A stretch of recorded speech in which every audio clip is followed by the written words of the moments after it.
तो hello guys, सबसे पहले हम लोग बात करने वाले इको 07 राइडर की मेथड के बारे में। तो गाइस आप लोग को ऑलरेडी पता होगा इको 07 राइडर की मेथड के बारे में। बाकी इस मेथड में कौन सही है और कौन गलत है ये अभी भी क्लियर नहीं हुआ। तो इस चीज़ के ऊपर बात करते हुए इको 07 राइडर की जो पत्नी है रितिका डोभाल की इंस्टाग्राम से एक स्टोरी आउट होता है। उस स्टोरी में बेसिकली रितिका ने कहा कि मुझे अभी बहुत सारे मैसेज और कॉल आ रहे हैं, मैंने ना कोई वीडियो देखा है और ना ही देखने जा रही हूँ। ये एक पारिवारिक मामला है और इसे इस तरह ऑनलाइन नहीं लाया जाना चाहिए था। मैं सब कुछ जानती हूँ, लेकिन मैं कभी नहीं चाहती थी कि बातें इस तरह सामने आए। मैं अपनी पति को नहीं छोड़ सकती और साथ ही मैं अपने ससुराल वालों को भी नहीं छोड़ सकती। लोगों के लिए ये कहना बहुत आसान है कि मैंने अपने पति का साथ नहीं दिया या मैं अपने ससुराल वालों के साथ खड़ी नहीं हुई, लेकिन वास्तव में कोई नहीं जानता कि मैं किस दौर से गुजरी हूँ या मैंने चीज़ों को सही करने के लिए कितना कोशिश किया है।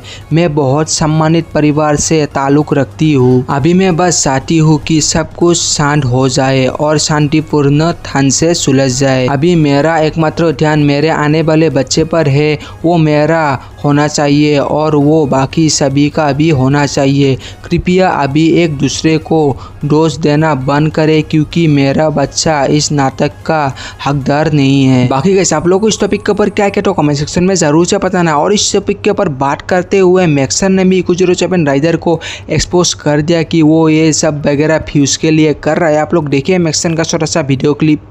यूके राइडर वाला सीन तो मैं समझाता हूँ अच्छे से। हर क्रिएटर के लाइफ में आता है ये पॉइंट।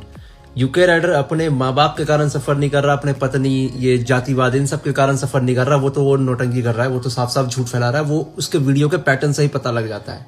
उस बारे में बात नहीं करूंगा।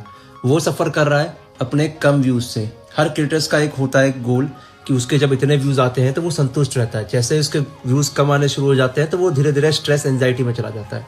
और यूके राइडर के साथ ये केस बहुत ही एक्सट्रीम हो चुका है, क्योंकि बिग बॉस से निकलने के बाद उसका इतना मजाक बना, उसके व्यूज इतने डाउन हो गए कि वो ये चीज एक्सेप्ट करने को राजी ही नहीं कि ऑडियंस अब उसको देखना चाहती ही नहीं।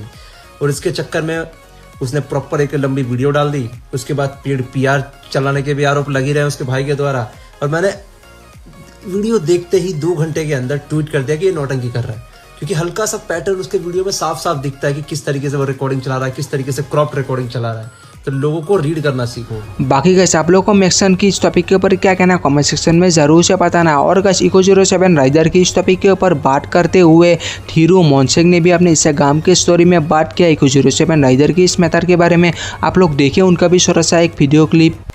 भाई यार मुझे एक बात समझ नहीं आ रही है। तुमने ना ये देखा होगा यूके 07 कल आया, बेचारा रो रहा था भाई, बता रहा था सारी कहानी अपनी। तो कल तो मुझे भी बड़ा बुरा लग रहा था, मुझे बहुत बुरा फील हो रहा था। मैंने कहा यार कितना बुरा हो रहा है, इंसान के साथ जान देने को कह रहा है तो सुसाइड करने कह रहा है अब अपनी।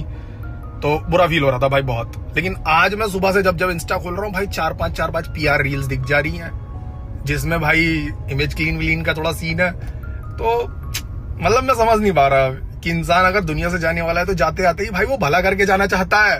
वो कह रहा है जितना ही बचा कुचा पैसा है वो सब दे के जाऊंगा मीमर्स को, करो कैंपेन।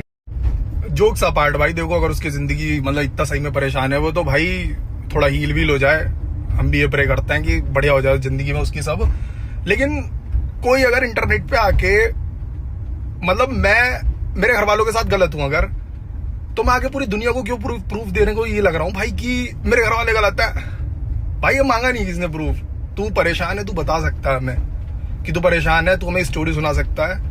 मतलब वो जो उसने वीडियो डाला अगर उसमें वो प्रूफ ना देने बैठता ना तो ज्यादा सॉलिड स्क्रिप्ट बैठती भाई।